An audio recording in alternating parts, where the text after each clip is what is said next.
Welcome to the deep dive. We dig into sources to pull out, well, the most important insights for you.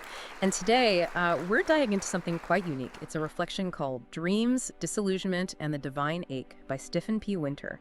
A really profound look at Reverend Sun Myung Moon's movement. So our mission here is to unpack this vision. It was incredibly far-reaching, really complex, and it touched millions. We'll explore its rise, its ambition, and it's pretty challenging unraveling, too.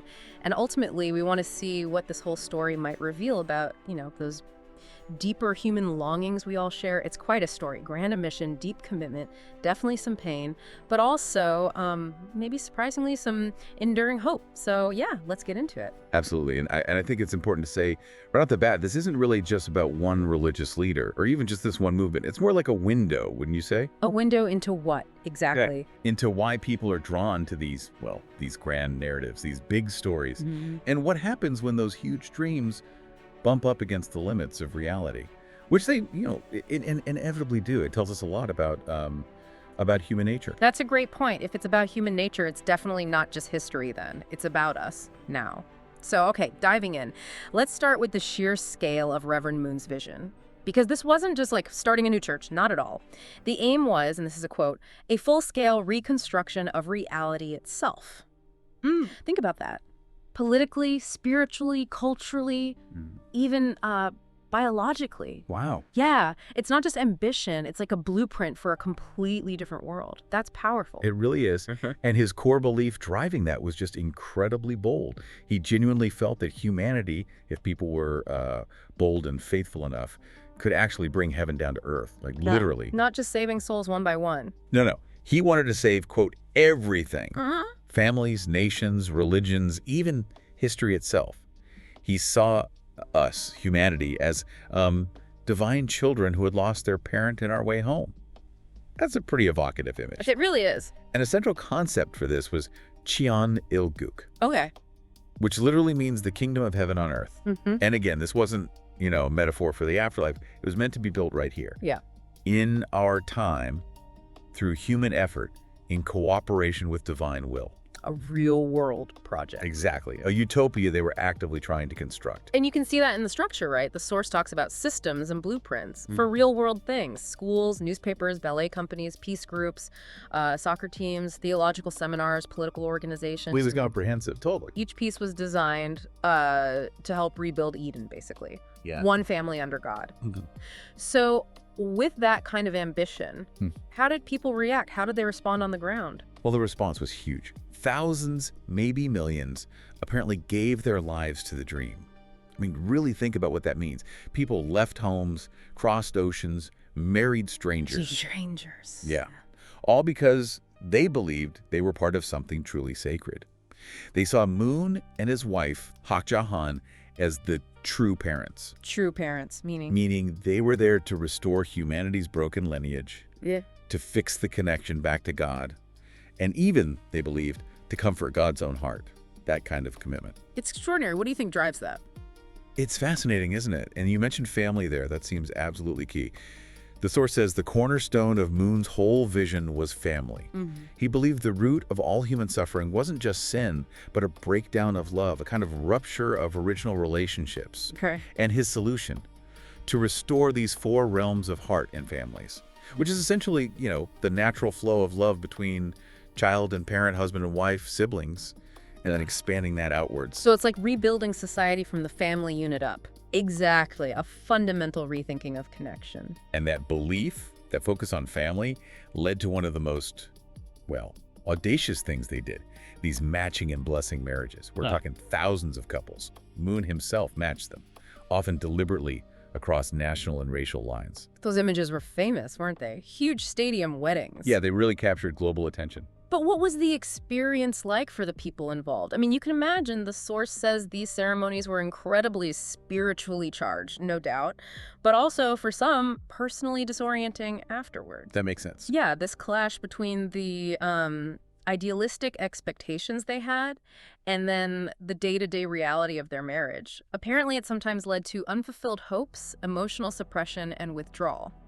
Now, for many, it was clearly a sacred mission, but for others, it maybe felt like losing agency, losing control over their own life choices. A real tension there. Definitely. Yeah. But either way, people committed. They gave up careers, relationships, and autonomy, all to follow this dream that felt bigger than themselves. And again, you have to ask, what compels that level of sacrifice? Well, to make that dream happen, Moon's strategy wasn't just about individuals or families, it was about engaging every sphere of the world. He set out to create this huge ecosystem of institutions. Right, not just outreach, but systemic intervention, trying to change society from within through structures. Exactly. And he built a lot, didn't he? We mentioned some before. Religious councils, political forums. The Washington Times newspaper. Right. Schools, seminaries, that ballet company promoting Korean values, Yeah. even food companies and car factories. It was sprawling, really trying to touch every part of life. Yeah, quite an enterprise. And, for a time, it seemed to be working, at least in terms of expansion. The movement spread to over 100 countries. The Washington Times did become a pretty respected conservative newspaper in D.C. circles. Despite its origins, yeah. And his interfaith work. Those peace initiatives. The source says they were decades ahead of their time in some ways. So there was real momentum, tangible success. Initially, yes. In establishing these organizations and gaining a certain level of influence, absolutely. And there's usually a but with grand visions. The source makes it clear that, well, no vision, no matter how pure or inspired, can escape the complexities of human nature. And when Reverend Moon passed away in 2012, it seems like the fault lines that were already there just split wide open. Yeah. What happened next was pretty dramatic, a real fracturing of his own family. His widow, Hak Jae-han, she claimed sole leadership. Okay. And she significantly rebranded the movement under her own interpretation, even took on the title Heaven's Only Begotten Daughter. Wow. That's quite a claim. It is. And meanwhile, his sons, who many thought were the successors, they went their separate ways. One of them openly rejected his mother's authority. So internal conflict at the very top. Oh yeah, big time. Intense power struggles, lawsuits, the whole thing.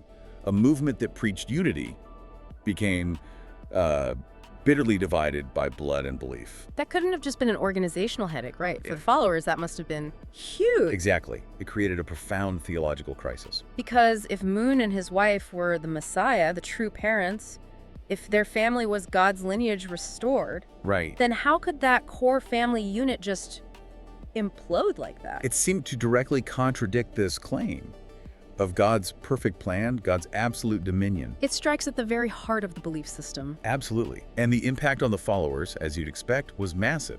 Some just left quietly, probably disillusioned, maybe confused. Others stayed, but they were left wrestling to reconcile their loyalty to the mission, the dream they'd given their lives to, with their disappointment in how it was playing out. And that promised kingdom of heaven on earth, Jeonil-guk. It never came. Not in the tangible way they expected. The world just stayed. Well, The way it is. Secular, conflicted, and deeply broken. even with all those institutions he built. They had some impact, sure, but ultimately a limited or fragmented one in terms of that grand utopian goal. Yeah. They didn't transform the world into Eden. And then there's the whole issue of public perception. That was always a factor, wasn't it? Always. The Western media had long labeled the movement a cult. That label stuck. Fueled by things like the mass weddings, financial controversies. Right. And Moon's own messianic claims, his sometimes patriarchal language, the very top-down control, it alienated a lot of outsiders. But what about for insiders? The source touches on that too. Yeah, it notes that the demands of absolute loyalty often came at the cost of critical thinking and personal freedom. That's a tough balance. That gap between the internal feeling of purpose and the external criticisms or internal costs. It's really difficult tension. Yeah. And yet, despite all this, the disillusionment, the fracturing, the criticism, many followers still find ways to make sense of the fallout. How do they do that? They've adapted, reinterpreted, and reframed the pain, basically. Some hold on to the belief that the providence is still unfolding, like the Israelites wandering in the desert. It's just taking longer than expected. A test of faith. Kind of. Others suggest maybe God is suffering too, sharing in the disappointment. Some see it as a call to mature spiritually, to find a deeper, more personal faith beyond the external structures. And drawing parallels with history. Yeah, drawing comfort from history. Noting that, even Christianity splintered and stumbled after Jesus. Early days were often messy. That makes sense as a coping mechanism, but why stay? If the promises weren't fulfilled, if the leadership was divided, what kept people invested? The source suggests it wasn't just blind faith. It's because something true did touch them. Something real despite everything else. Yeah. A sense of belonging, maybe. A mission that made life meaningful. A deep hope they still believe in, even if the form has changed. They'd seen broken lives healed, families strengthened, peace built in small, tangible ways within the community. So the personal experience trumped the institutional problems for some. For some, yes. For them, the dream itself isn't dead. It's just maybe waiting to bloom again. It shows how powerful those core human needs are: belonging, purpose. It really does. And that, I think, is what this whole story ultimately reveals about us, about people in general. People aren't drawn to movements like this just because they're naive or weak. The source argues they're drawn because they ache. An ache. Yeah, a deep hunger for love, order, purpose, and transcendence, something beyond the mundane. And when a movement speaks to those fundamental longings, even if imperfectly, well, it taps into something sacred. But that sacred longing, it also feels vulnerable. Exactly. The source points out that this sacred longing is also dangerous when manipulated. Right. The more we crave that belonging and cosmic significance, the more vulnerable we become. Vulnerable to disappointment, certainly, but also potentially to abuse or just to being used in service of someone else's dream. That's a really crucial insight into the ethics of leadership, isn't it? And the responsibility involved. It truly is, which leads to this point the source makes. Meaning cannot be manufactured at scale. You can't just mass produce it like a product. It has to grow organically. Right. In truth, in love, and in mutual respect.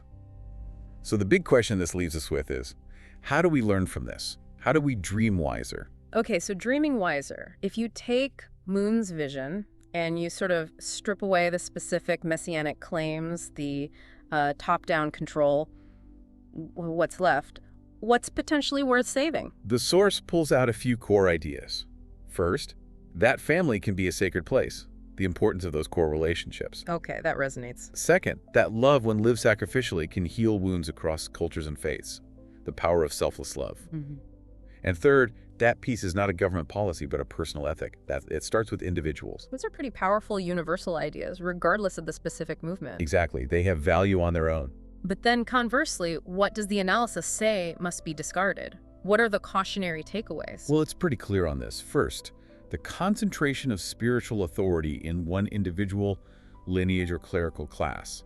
That extreme centralization. Right, the danger of putting everything onto one person or family. Yes, and linked to that, the idea that one person or one couple can carry the burden of human salvation. Yeah. Just too much weight. And the impact on individuality? That's key too.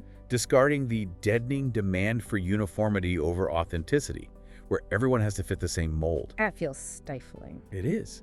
Also, rejecting that disempowering conviction that top-down spiritual control can lead to genuine transformation. Real change maybe doesn't work that way. And the barren notion that conformity is more sacred than creativity.